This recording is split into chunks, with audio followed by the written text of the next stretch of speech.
So I'm going to speed it up here and make this a little bit easier on the eye and a little bit faster. Yes, they were stuck and they were bonded well, and in the end I decided to pull the whole lot of ply up. Saw a little opening and took full advantage. Skirting's coming off as well, so we'll just clean all that area up and get ready for the next stage. That was a lot easier than the rest.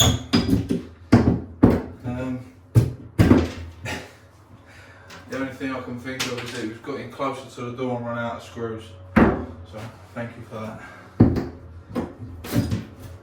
I'll expose this now. The joists are running this way, and by the look of it, they've notched out quite a bit to get this waist in.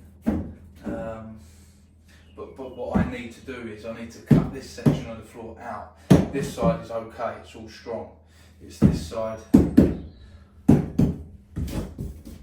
that's took a bit of a beating from the leak. So I can't just cut that up to the wall because the walls are built on top.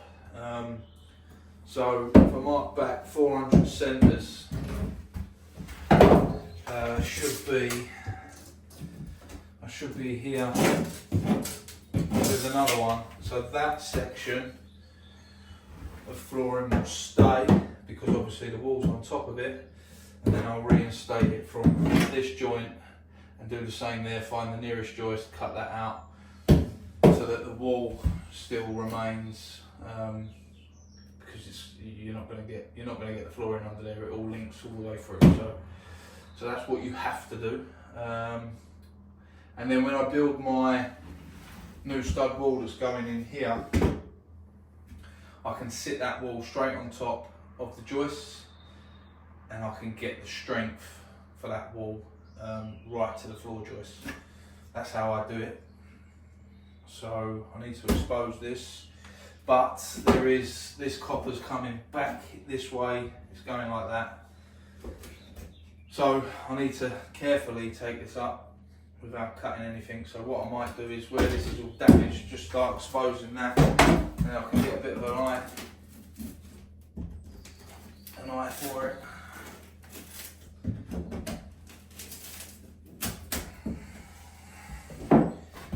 See what, let's put another bit. I can hear the pipes as they're bouncing on the floor now, so I don't think they're low down. They're there somewhere. I can hear that. Be careful.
Yeah, there they are. No. Yep, they're right there. Wow, they're literally right there.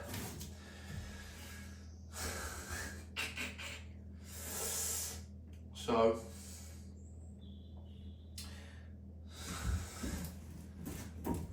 one, two, three. Right, so two.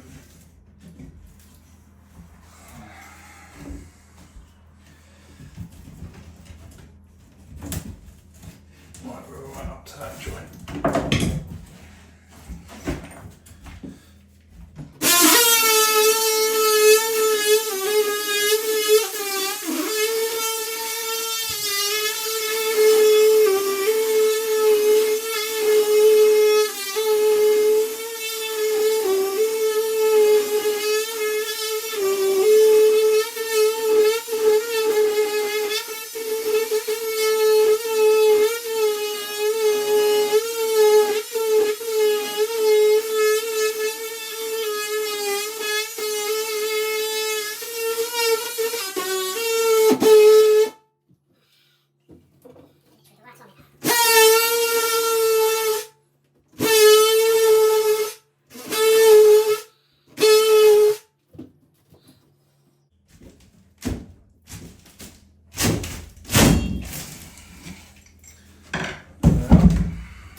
need to get the rest of that up.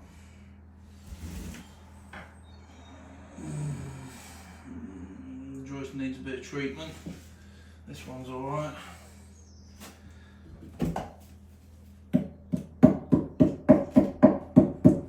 Yeah, solid. Just needs a bit of treatment. Well, this is kind of why you don't go sort of gung-ho in the floor, because you just don't know where anything is. There's an airing cupboard here, so the main run's coming through, which will feed this bathroom and that bathroom next door. But whoever did the work the first time round, after the first lot of renovations, it was around when plastic caps were about. So that's been holding ever since. So just goes to show that plastic is alright. So yeah, no ring collar on there or nothing. So yeah, it doesn't look like it's seating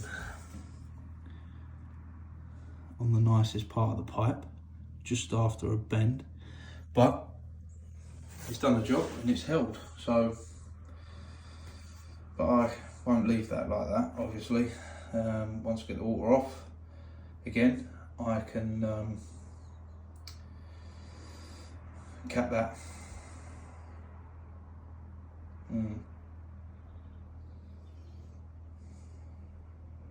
Yes, cap that. And hopefully try and do away with that. I've got hot and cold coming down in the boxing. There and there. Either utilise those or do away with them and just come off this main stretch, because there's going to be a bath filler and then the shower controls go in there for that. And then obviously I need a cold feed for the pan, which is located there, and then I need the hot and the cold there. So I might cut this, I think they tee off of there.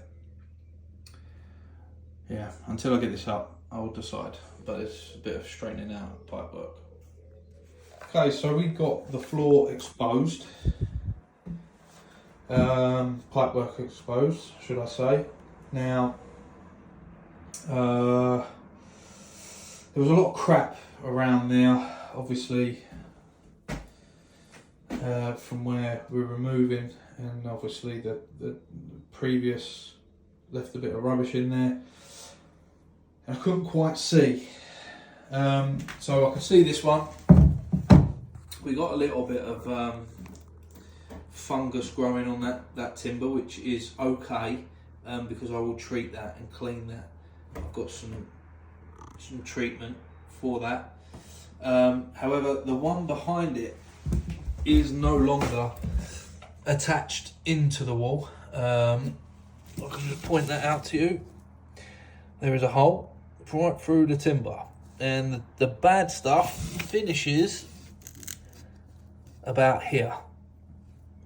So I would say that's a good 10 inches away from the face of the wall. And I panicked. I was like, oh my God, floor's gonna fall. But on closer inspection and opening and having a look, there's a trimmer. Now these metal tabs that are here are supporting a joist that's running that way because of the stack pipe. So they've trimmed around the stack pipe. So the other floor joist, like this, on the other side of the wall, is attached to this trimmer. Now the trimmer is not floating, it's supported on this block wall, which is there. So the bottom of that trimmer is sitting comfortably on that wall. That's why that joist hasn't fallen.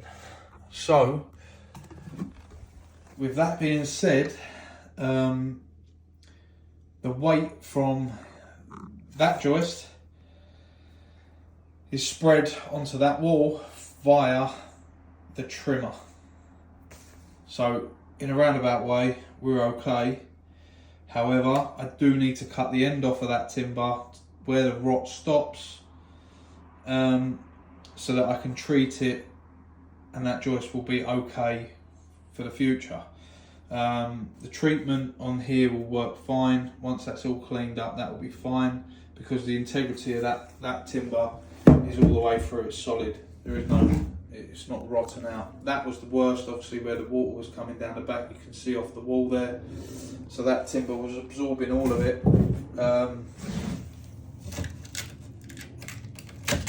You can hear it. It's just like a bag of crisps. So yeah, with that being said, there you go. That's part of the joist, or what's left of it that was going in the wall. So that's dry rot, and that's what it does. So yeah, I'm happy that there is full support there from the floor joists, because of that trimmer and because of that wall. So we're really lucky, really. Now what I can do, or what I will do, is I'll put a 7x2 noggin in there and I'll connect it in, spike that in, just to help transfer some of that weight over to here.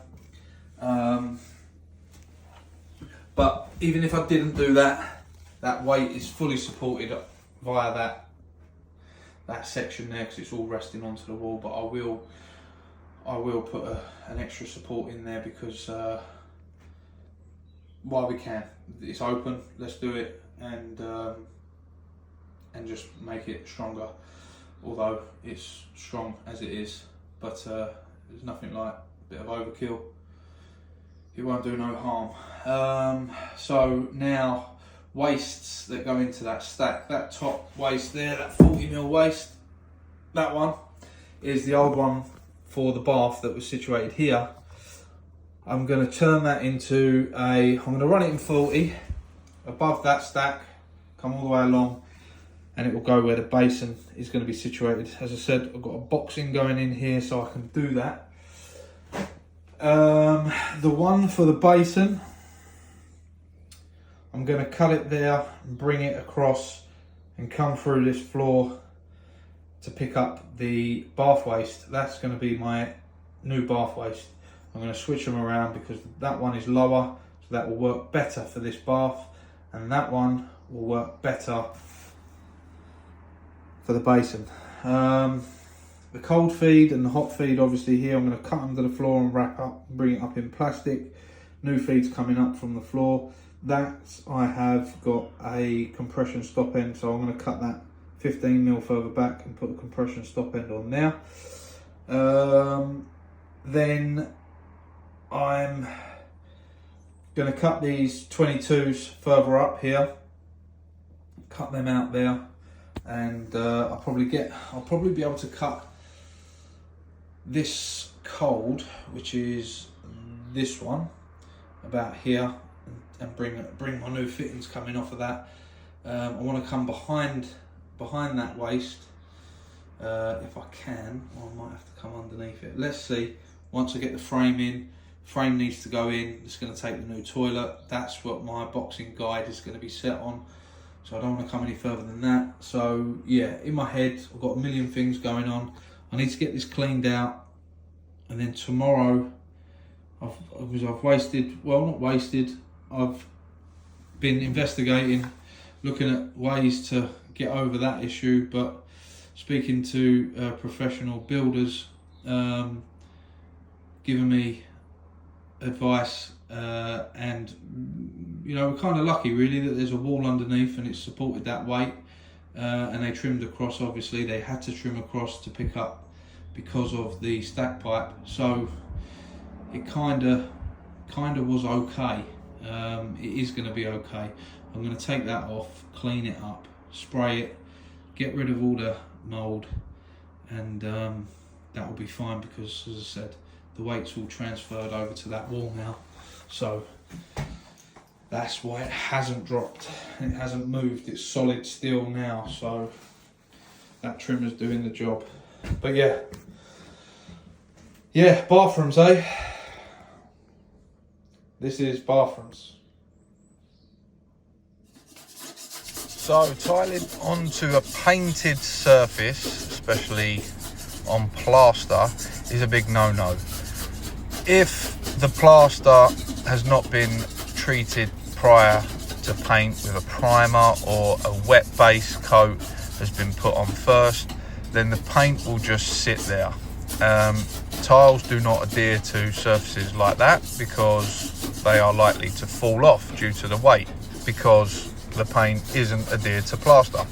So the best procedure is to scrape back, as tedious as it is, but if it's not been done correctly, it should flake off like this. But this is the best solution to be able to tile back onto those walls. Once they're exposed, you can prime that plaster and you're good to go.